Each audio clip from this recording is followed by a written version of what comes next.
live at this moment. We'll find out when anybody comments. What a nightmare. Sorry we're late, everybody. For some reason, every single day this week, it has been interesting, technically. Challenging. But we are here, and we are on Facebook Live. Sadly, also, in the way of challenging, Caz Frear can't join us today. That doesn't matter. We have more than enough to talk about with Caro Ramsay. Caz is going to be back next week. She hit some technical hurdles with this as well. If there's anybody there. But anyway, today we'll be talking about the Sideman, Caro Ramsay's new book. Hi, Andy. Very lovely to see you. It's very reassuring to know that you're there, because it's one of those. I literally was restarting my computer at 4 o'clock. I don't know what it was like for Caro sat there. Caro, where are you? Let's find out where you are first. I'm up on the west coast of Scotland, and it's lovely and sunny, but it's going to start raining in about 2 minutes. Oh, no, and I'm keeping you inside while it's sunny. And which room in the house are you in? Because I read somewhere that you've got a very good writing garret. I do, but I'm not up there because the internet signal is so poor. So my other half, who knows about these things, brings it down into the main room, and we put the dog outside. So this is the best you're going to get. As I said, we're going to be talking about your new book, The Sideman, which was out yesterday. So huge congratulations on that, because we do like a new book coming out. Thank you. And how are you feeling about launching? You've launched a few books in your time, and it's always a strange experience, isn't it? But how are you feeling about The Sideman and having a new book out this week? Well, it sounds very weird, but I had 6 books out this year because, to put it in very simple terms, my publisher married another publisher and gave birth to a baby publisher. So I'd get mummy publisher publishing my books, and then the baby publisher is publishing the backlist. So there were 6 books coming out this year, and we had all sorts of plans for lunches in London and drinks, and everybody coming was going to get some gin from the west coast of Scotland, and it was going to be fabulous.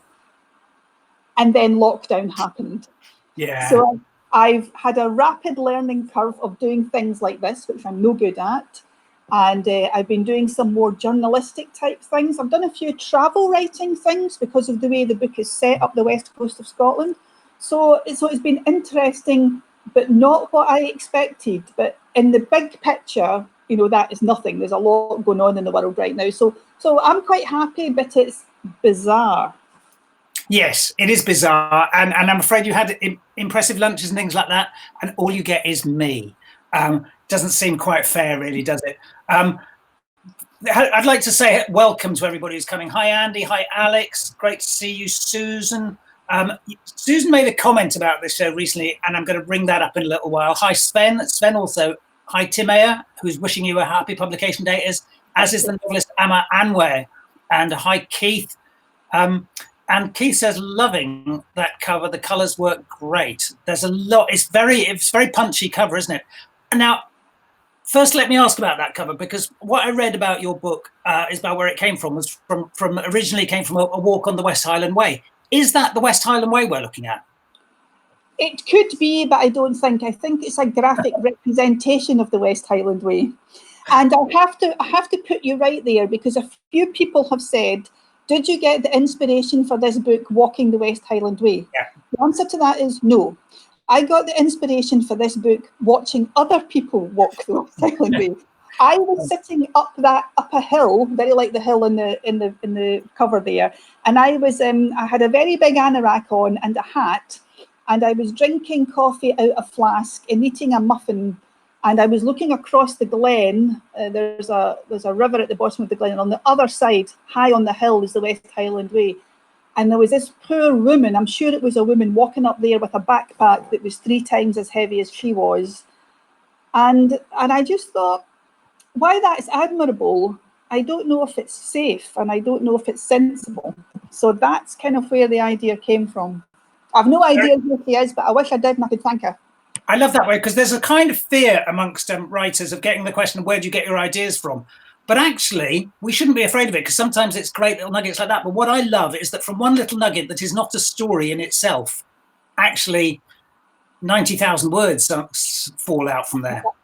Absolutely. And the other thing, and I don't know if you do this, William, but there's a thing in the back of your brain that you're not even aware it's there, and it just pulls in ideas, and it sits there and it tumbles round, and all of a sudden it sort of pops out and it says, this would be useful in this novel. And yeah. I had a friend who was found in the middle of Glasgow, and she had no idea who she was, and she had no idea on her handbag had been taken. And she was taken to the hospital, and 6 or 7 hours later, a man and 2 children appeared and said, hello, you're my mother and my wife. And she said, I've got no idea who you are. And the police were quite sure that it was the right person, so he was allowed to take her home under sort of some supervision. She didn't recognise the car, she didn't recognise her house, but when she went in the front door, but you know who the dog. And then she went into the kitchen and she knew where the coffee was, but that was the only 2 things she could remember. But it was interesting that she wasn't scared, sort of instinctively, she knew that she knew these people. And that was quite interesting, like her subconscious brain said, this is okay, it's just your cortex has just had a big bump. To this day, she doesn't know what clonked her head, whether she fell or whether she was mugged or whatever, but that was another story that came out and just went beautifully into the Sideman. And yes, you use that, don't you? Yes. I'm not going to sort of explain how you use it, really. But just before we go, I want to say hello to Sven, because Sven put this very sweet post up here. Don't know if you can see that, Caro.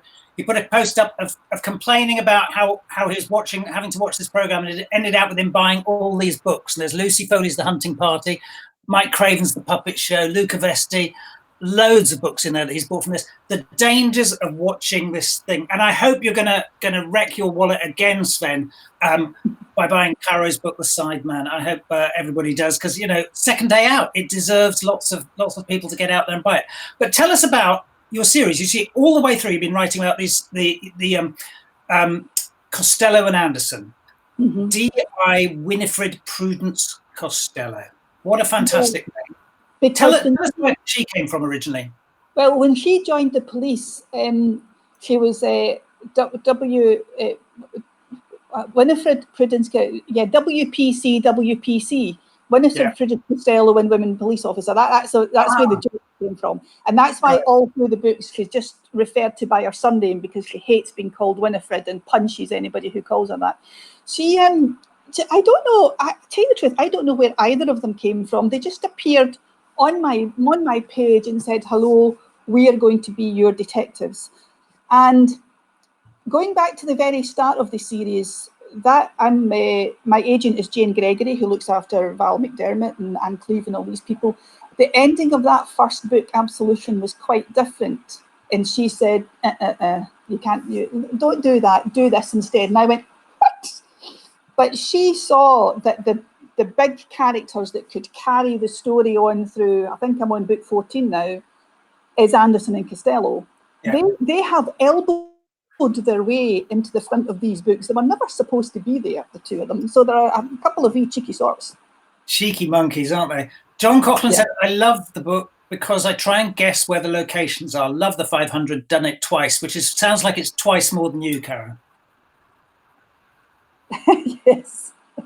I think I know him. I think he's a famous walker and hill climber, and he's one of those people that you can email and say, see if you're standing on the top of X, can you see Y? And he says, absolutely not, and totally ruins your plot. Yeah, that's really annoying research, eh? Yeah, but still, that's lovely. But I think that's. Sorry. I was just going to say he's a very good man to know where to bury bodies. He was an ex-fireman, and he was often called out on mountain rescue and things like that. So he's an expert, and he's very interested in the Sideman as a piece of work. So that's why he's listening. Well, very good to see you, John. Thanks very much for listening in. Yeah, and Amma Anwar says, and we have the same agent. Because, of course, I mean, you mentioned there Jane Gregory, but lots of people outside the crime world won't necessarily know who she is. She's a towering figure in crime fiction, isn't she? She was quite happy when I referred to her as my Rottweiler. This is Jane. She is my Rottweiler. She's fabulous. I once described her as like Anne Widdecombe on cocaine. You know, she's got that sort of red-headedness, but just buzzes about all the time like an absolutely mad person. She's one of the most efficient people I've ever met. She's quite scary, but totally adorable. But agents should be Rottweilers, because you see, we're quite nice. If somebody offered us a deal and offered us a tiny bit of money, we'd say, oh, that'd be lovely. Thank you very much. You see, we need the odd Rottweiler, don't we? Yes. And I mean, like yourself, I'm busy and I've got a lot going on, and I don't really want to get bogged down in all that stuff. You know, I am very 100% confident that Jane has got all that covered for me and allows me to go on with the creative bit. You know, I've got enough of that in my other lives without worrying about the writing stuff. Yeah, I'm very lucky. So I should say that, you know, Absolution came out, I think, about 13 years ago, something like that. Was up for the new Blood Dagger and was shortlisted on that. Your first book, your second was longlisted for the Theakston's Crime Book of the Year. And a couple of years ago, you were longlisted for the McIlvanney Prize. So long career, lots of respect from the community and from judges and people like that. How does it feel at this stage to be that 14 books in? Do you just see this stretching out on, or does each book get harder or easier? I like to set myself a bit of a challenge. I don't want to be the writer who just writes the same book again and again and again. And I think that can become a wee bit, you do notice that those tropes appearing in some writing. So the Red Snow, which was the hard book, the Red Snow, Will Dean was the Red Snow. And I said to him, can I have snow that's more red than yours? Can I have red snow? And he said, absolutely. And that was my wee nod to the Locked Room mystery. Yeah. The book before that, which is the only standalone I've written, was a little nod to The Murder of Roger Ackroyd. It was an unreliable narrator type of book. And I thought it was very difficult to do the unreliable narrator within a police procedural context. Yeah. But that's what I'm trying with this one. And oh my goodness, it's really hard. So it still stays fresh with me. The ideas of killing people are bountiful. I mean, I could sit and, you know, if you give me a cigarette packet, I'll hand you back a murder plot in 10 minutes. That other stuff. But I think your books should get more difficult to write, because I think technically you should get better as a writer. But what do you think? Yeah, I guess so. I mean, they certainly feel harder to write for me. But, you know, I was looking back at some of your interviews and the people who influenced you. And one of the people you mentioned, and it really chimed with reading The Sideman, was Reginald Hill. Yeah. Because you have a great sense of place and characters within the place. And that seems to be, there were really strong echoes of that, of that kind of feeling of Reginald Hill, those sort of perspectives he has. And just, you know, Reginald Hill, it's almost like watching a film sometimes when you're reading those kinds of books. And it felt very filmic, The Sideman. Yeah. Is that, you know, is that a good comparison for you to hear? That's wonderful. And I just think that's great, because he was a lovely writer, and he was such a lovely man. And I met him a few times, and we do have quite a fair bit in common. We both love hills, we both love hill walking, we both like getting out of there with the dog. So I think it's that sense of countryside and wildness, because he was, you know, from the north of England, and he loved the moors and the hills down there. So yeah, it's an environmental thing, maybe. Yeah. And at one point in the book, you know, quite early on in the book, you're in the vicinity of Loch Lomond, and you're describing the islands on there, and you suddenly said one of the islands has wallabies on it, and I thought, oh, she's making this up. So I went and checked it. There it is. Wallabies on the island. Yes, and there's some famous white wallabies as well there, and they're reputed to be slightly more ghostly, but they are there. There's a few albino wallabies. But I was up there a few weeks ago before.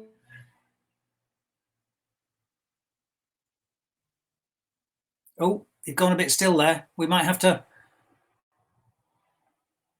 Oh, now, if anybody, if Caro's gone still for anybody else, can you just add a comment so I can see it? It'll come through in a little while. In the meantime, I'll carry on talking. I may be talking over her. I don't know. This isn't going to be like the one last week where I ended up having to interview people without being able to hear them at all. But Caro, if it is frozen, could you restart the link, do you think? And in the meantime, I shall just go and tell everybody how wonderful your books are. But at the moment, I think you've frozen. Can anybody confirm that from the other side? Yes, I'm afraid you have frozen. Caro, what I'm going to do is I'm going to knock you out of this broadcast. In fact, you've knocked yourself out. If you can just come in a second, you'll be there again. In the meantime, I want to point everybody towards a short story. Susan Baines messaged yesterday or today talking about, well, so many writers on this have talked about what do we write about in the age of COVID-19? Should we mention it or should we not? And Susan said she remembers going to see some writer at Deal Noir who was talking about a book called The Birdwatcher, and somebody, some reader had complained that I didn't show the light railway in The Birdwatcher.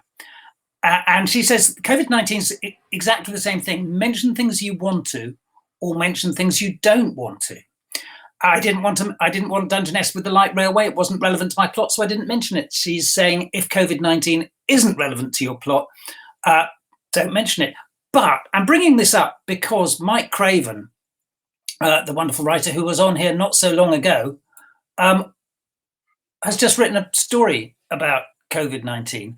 Her his Poe and Tilly series features in this short. It's a short story featuring with the Poe and Tilly duo in it, but they're in lockdown together in COVID-19, and it is called "Why Don't Sheep Shrink?"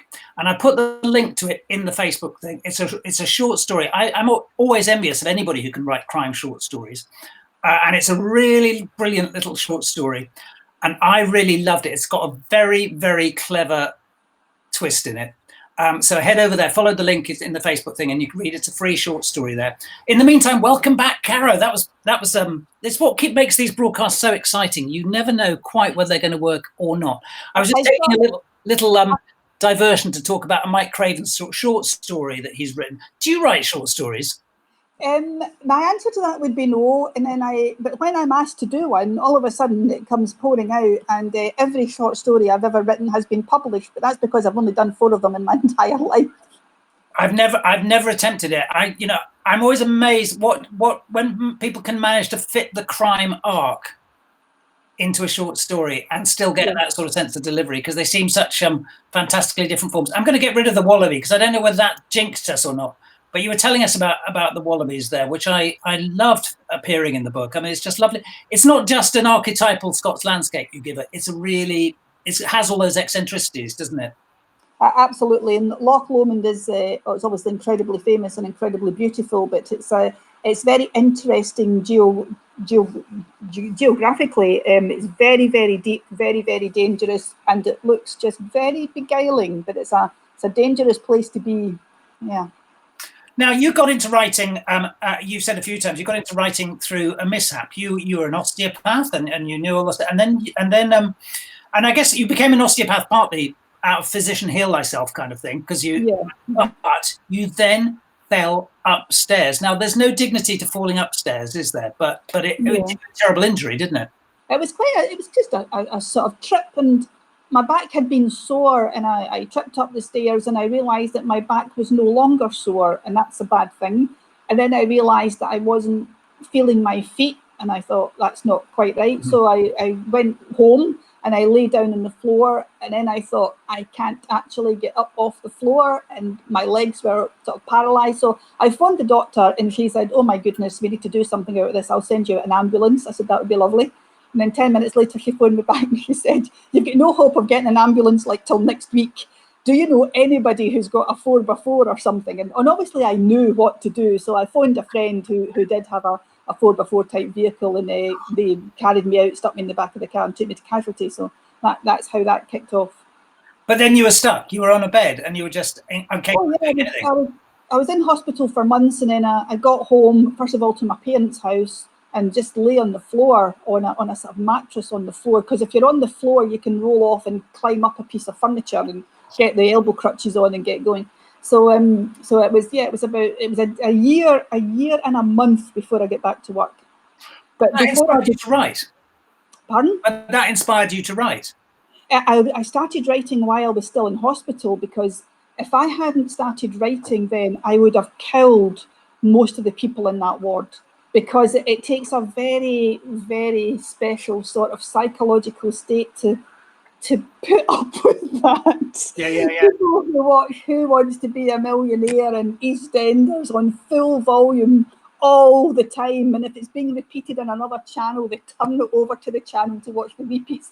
And fortunately, I was lying on my side, facing away from the television. So if I sort of put a pillow over my head, I could drown it out. But oh, it was torture. That was much worse than the pain. And of course, you're sitting there with your morphine driver, and you think, oh, here comes Chris Tarrant again. Let's get more morphine in.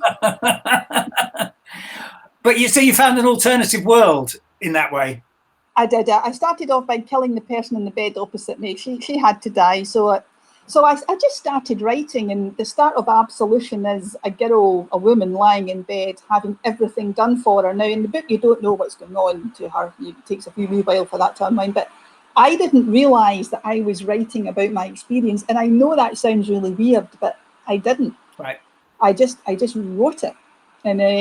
And I think that's always a good way to go, is just write it. Your subconscious brain knows exactly what you're doing, even if you don't. So fair enough.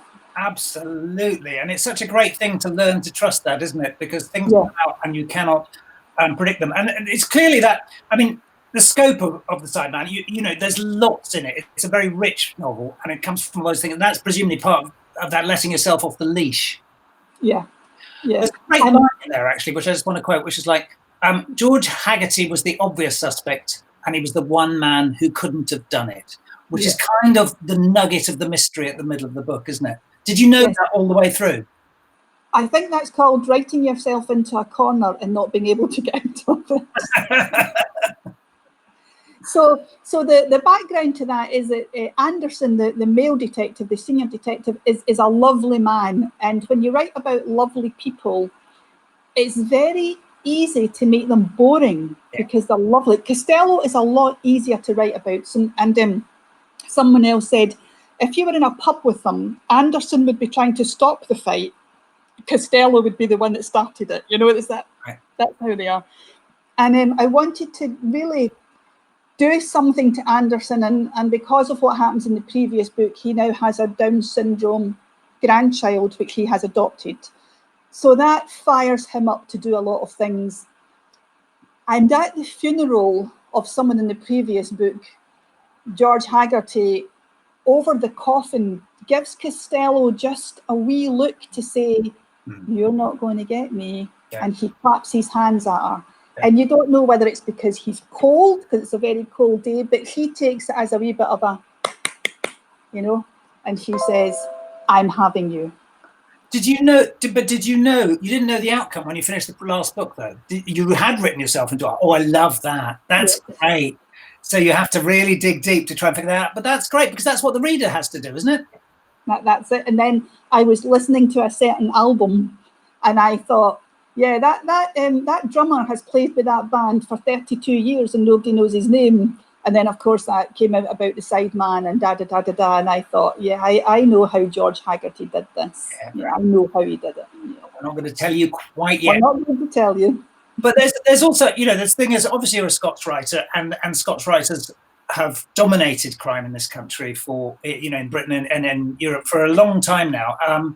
But you are very Scots. I mean, I came across the word shugly, and I love coming across that sort of thing. You use the language when it's available, don't you?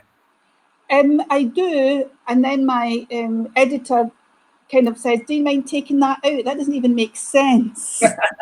So the word shugly basically means a bit shaky. Yeah. And your career, you know, there's a thing about, you know, your career is on a shugly peg. It means anything that's a wee bit, you're just hanging your coat on a shugly peg. That's a very common saying up here. So they let me away with it if it's enough just to flavour the novel a wee bit more. But there's a lot of stuff that I don't get allowed in because they think it sounds rude, and I'm not. I'm just being Glaswegian. And you are obviously Glaswegian as well, yeah. Absolutely. But move further north from there, from the sound of it. You're north of Glasgow now, are you? Further west. All right, sorry. My sense of geography is appalling, and I apologize. You also work as part of a writers' group. Is that still the part of the way you work? I mean, do you still show your scripts to your peers? Oh yes, and they slag me off terribly, and they rip it to shreds, and they do this and they do that. But it's interesting because if you have people who are not necessarily into crime and they're reading a small 6-page section of the book, they might say, well, that doesn't make sense because da da da da da da da, and you think, well, that's good because I have hooked you with what I wanted to hook you with. You're right, that bit should not make sense. And to a crime reader, they would think, that's irrelevant because that's not what happened. So it's very useful. And I know people use beta readers and things like that, but I just use my writing group, and yeah, it's good. They're very good people. There's some of them listening to this, I believe. Well, that's good. But no, I mean, I think writing groups are invaluable. And I have to say, you know, like I joined a writing group in 2000, and there was this guy in it as well who was writing historical fiction. And he read the first chapter of his novel, and our jaws all fell about the floor. And it's C.J. Sanson, and so I'm still in a writers group with C.J. Sanson and 3 other people. The 3 other people don't write very much, but they're very good at ripping apart what we write. But it's quite nice, isn't it? I mean, I quite like that thing. It's just very, but also you have to find the people you trust, don't you? I mean, I'd advise everybody to find beta readers who they trust and you can share stuff with. But it's actually, you need to know what they're saying isn't just something. They have to understand the untidiness of a first draft, don't they, if you know what I mean? Yes, but I think that you, as the writer, have to understand it's a first draft and go with that. Yeah. And they will see various things in it. And I think you're right, you have to trust, but even people who maybe don't buy into the crime genre very much, they'll have something to say. There's somebody in our writers group who's incredibly fashion conscious, and she'll say things like, I don't think she'll be wearing those shoes. And you think, oh, just nonsense. I mean, there's death and slaughter going on. And then you go away and you think, actually, those shoes are not right for that character. And someone else reading it might pick that up. And maybe when I saw it in the final draft, I would think, oh no, Hugh, you're right, she wouldn't dress that way. But yeah, so everybody's opinion is valid, even if you reject it, if you see what I mean. It's always worth thinking about. The other thing I wanted to talk about is, like, you actually took a special course in forensic science at one point, didn't you? I mean, you've got a sort of scientific background through the osteopathy and stuff, but you took a special course. What did you learn on that? And tell us a bit about the course. So it's a course that ran in the evening at Glasgow University and at a university in London, but don't ask me which one, by the Forensic Medical Legal Society. So it's for doctors to understand legal medicine in court, and it's for lawyers to understand forensic medicine in court. So it's a thing. And with my background, I sat the exam and passed it because I speak that language anyway. Alex Gray and Lynn Anderson both took the course, but they didn't do the exam because it was a bit tough. It's if you don't naturally speak that language. So I did that. What you get from it is the language that these people speak about bodies being insulted. You know, there's an insult in the supraclavicle fossa and all that. So you get all that stuff. But the main thing you get is that, and this is absolutely true, so you're getting a lecture from the crime scene officer, and he says, I am in charge of the crime scene. Right. And then you get the lecture from the forensic pathologist, and he says, you know, and I am in charge of the crime scene.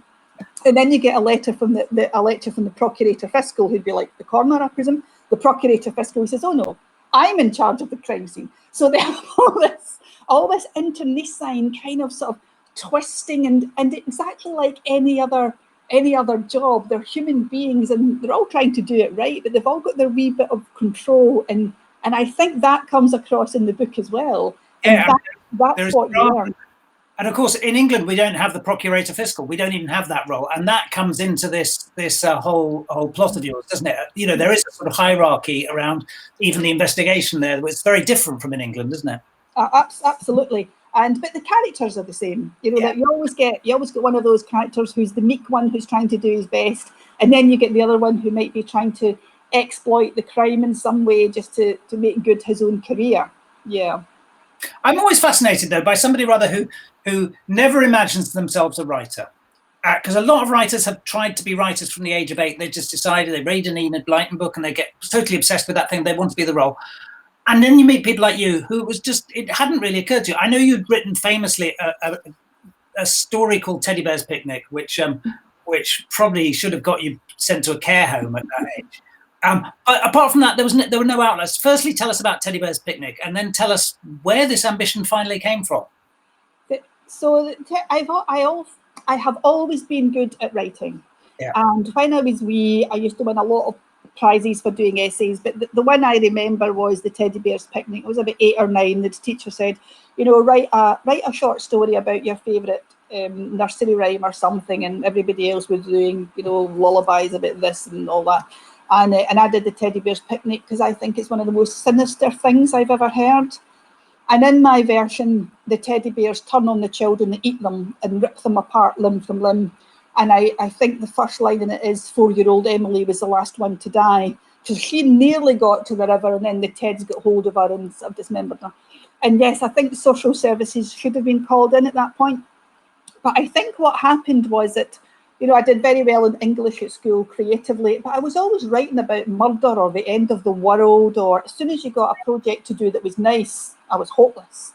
So it's not a command of English thing, it's like getting the evil out type of thing. I think. Then, obviously, you go to university, you've got all those pathology essays and things to do, and then I was working, set up my own practice. There just was no space in my brain.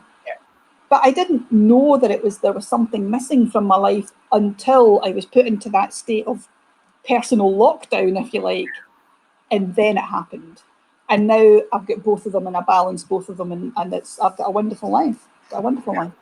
No, it's fantastic. You've got a great body of work now behind you. The other thing I came across as well, which I was just fascinated by, was that you don't just do osteopathy on humans. You've also practiced it on animals, and you're talking about fox osteopathy or whispering, whatever, things like that, where you're treating injured foxes and things like that. You've never treated a badger, have you, by any chance? I have treated a badger. Badgers are subject to a disease very like dementia. Right. Something goes wrong with their liver as they get older. And so that badger was quite old. She was an old granny badger, but she wasn't aggressive. She was just doddering about, just minding her own business, and had a bad hip. So I have treated a badger, but she wasn't a totally with it badger, which made her a lot easier to treat. I wouldn't risk treating a totally with it badger. No, they would be quite tricky. I did treat a seal once. That was really interesting. Oh, really? Yeah, a seal had been caught in the heaters at the water heaters at the power station down at Hunterston. They get caught quite a lot down there, and this was quite a young one, so it wasn't too big. But if you're ever in a situation where you have to carry a seal from A to B, because they get salmonella, so you keep away from the front end where the sharp things are. Yeah. You hold it by the tail, and as you walk, you spin it round. You spin it round your body as if you're swinging a 4-year-old around. And then you just keep doing that till you get to where you are, then you dump it in the water. Because they can't flip round and bite you if you do that. They have to actually turn right round, and they can't do that. So you've got to do it quick enough. I'll demonstrate this if we ever meet in some bar in the future. Well, I certainly hope we do. That's fantastic. I just love the fact that you'd find this out. Did you find this out by somebody advising you, or is this actually just in the act of carrying it, you realised this was the only way to do it? No. There's a very sensible man in charge of all this who runs a wildlife rescue trust. And if they have anything in with a bad back, a bad neck, or the vet says, actually, get Carol onto that. If you'll do that better than I can. We've got a mobile laser, so we go up and laser the animals, and it's just fantastic. But there's somebody who knows these animals inside out, always in charge. I'm just actually delivering the treatment. Oh, wonderful. So, I mean, because I love the fact that in your writing life, you find out about stuff. This is part of your pleasure of doing it. But also in your other life, you're also acquiring all this fantastically, which hopefully all works its way in some point into the book. Absolutely. And patients come in and they say, I've got a great idea for you. And inevitably it never is. It just doesn't work. But then they'll go on and they'll say something, and I think, now that's amazing. That's absolutely amazing. I treat a forensic archaeologist who was telling me a story, and I've never managed to use this, but she was it was a wooded area in the middle of the city, and it was surrounded by these big hoarding boards, and it had been like that for like 8 or 9 years. But people were obviously getting in and drinking and taking drugs and things like that. But there was some quite big trees in this area, so she went in because they had found a noose hanging. Right. And they thought, why is there a noose hanging there? And she said it was like a magic eye picture. She was standing thinking, what are we looking at here? Wow.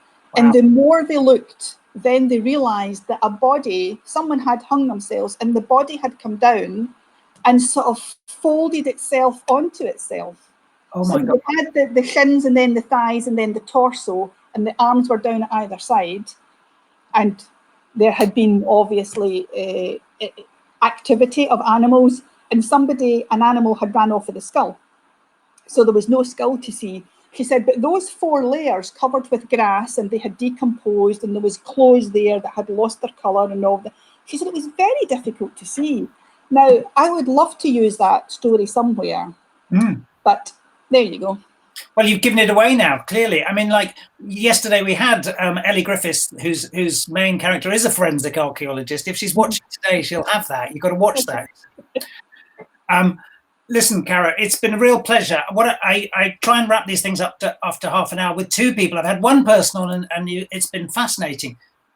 This book at the Sideman is out yesterday in paperback and available in all good shops the moment they're open again, which we may hear is quite soon. Let's hope so. But when things happen, they happen. When things need to happen, they'll happen. In the meantime, there are plenty of alternate places to buy it. Please do that and catch up with Costello and Anderson. Can people head backwards in the series?